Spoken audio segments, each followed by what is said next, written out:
Hello friends, welcome back to my channel. इस video में मैं आपको नवरात्रि के दिन अगर आप अखंड ज्योत जलाना चाहते हैं तो घर पर आप बाती किस तरह बनाएं और अखंड ज्योत को कैसे जलाई जाती है और उसकी देखभाल कैसे करें, इस वीडियो में मैं आपको बताऊंगी। अखंड ज्योत हम मिट्टी के दीपक में जला सकते हैं, लंबी बाती बनाकर इसके अंदर रखकर हम अखंड ज्योत जला सकते हैं। ये छोटा दीपक है।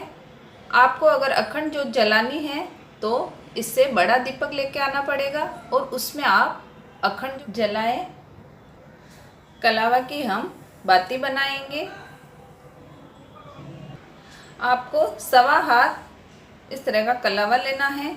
9 दिन तक अखंड ज्योत जलाने के लिए हाथ के थोड़ा सा पानी लगाकर इसको इस तरह बेलेंगे।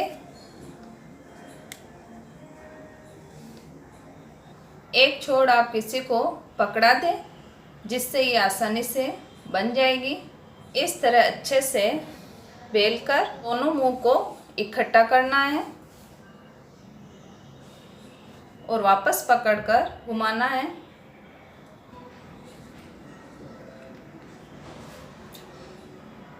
देखिए, ये बाती बनकर तैयार हो गई है। ये खुलेगी भी नहीं।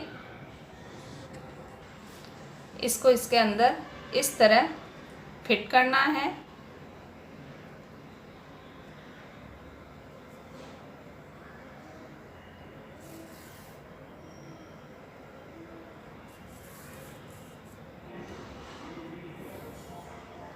अब इसको वापस अंदर फिट कर देंगे।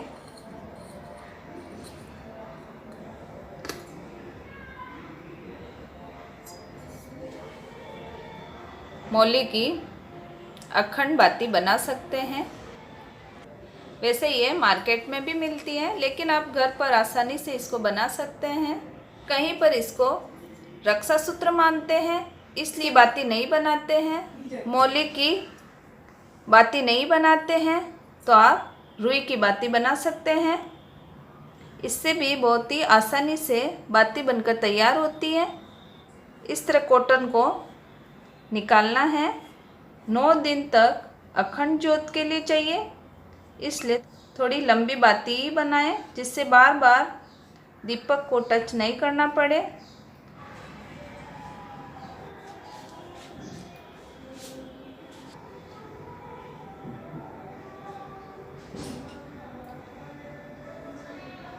इस तरह आप रुई की भी बाती बना सकते हैं।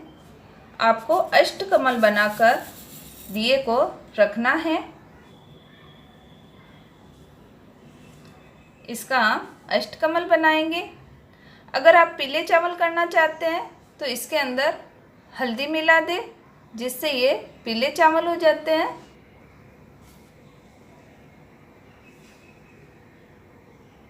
दीपक को कभी भी जमीन पर या पाटे पर ऐसे ही नहीं रखें। एक चावल का या तो आप पात्र ले लें या फिर इस तरह अष्टकमल बनाकर अखंड ज्योत को रखना चाहिए। अखंड ज्योत में खड़ी बाती नहीं बनानी चाहिए, यानी फूल बाती नहीं बनानी चाहिए। लंबी बाती का ही प्रयोग करें।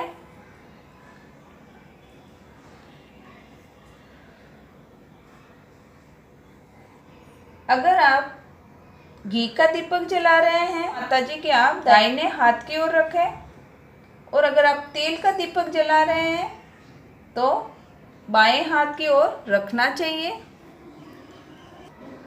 इस तरह अखंड ज्योत रखने के लिए अष्टदल कमल बनाते हैं और इसके ऊपर ये दिया रखते हैं।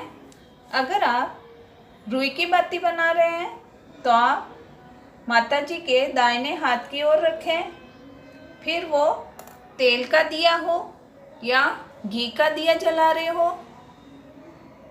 और अगर आप इस तरह लाल धागे की बाती बना रहे हैं तो घी का दीपक हो या तेल का, बाएं हाथ की ओर रखना है। अखंड दीपक को एक बार स्थापित करने के बाद हिलाना नहीं है। घी से दीपक करना चाहें तो घी डालना है और अगर आप तेल से दीपक करना चाहें तो इसके अंदर तेल पूरना है। अखंड ज्योत की पूजा करनी है। दिए में पहले टीका करेंगे, अक्षत चढ़ाना है, गुड़ रखेंगे, मौली समर्पित करेंगे और फिर बाद में फूल समर्पित करना है।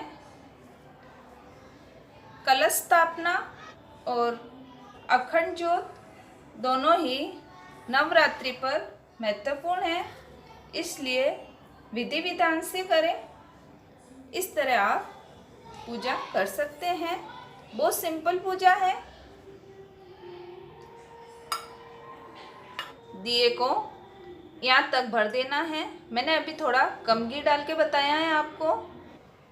जब भी आप ये दीपक जलाएं उसके पहले इसके पास एक घी का दीपक रख दें, जिससे आप कभी भी इसका कार्बन हटाएंगे तो उसके पहले ये दीपक जला लेना है, जिससे अगर किसी भी वजह से ये खंडित हो जाता है तो ये दिया जलता रहेगा, जिससे खंडित नहीं माना जाता है। और इसी दिए से वापस ये दिया जला लेना है। इस दिए को जलाएं, उसके बाद ही इसका कार्बन हटाएं।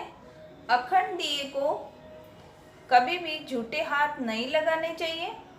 नवरात्रि में उपवास कर सकते हैं और आप व्रत भी कर सकते हैं, इसलिए सात्विक भोजन करें। किसी भी मनोकामना की पूर्ति के लिए अखंड ज्योत जगाई जाती है, क्योंकि इससे घर में पॉजिटिविटी आती है। अखंड ज्योत जरूर। और अगर आपके पास ऐसा दिया नहीं है तो आप मिट्टी के दिए में इस तरह बाती बनाकर फिर जलाएं। इस तरह आप दिया जला सकते हैं। कभी भी फूल बाती से अखंड दिया ना जलाएं।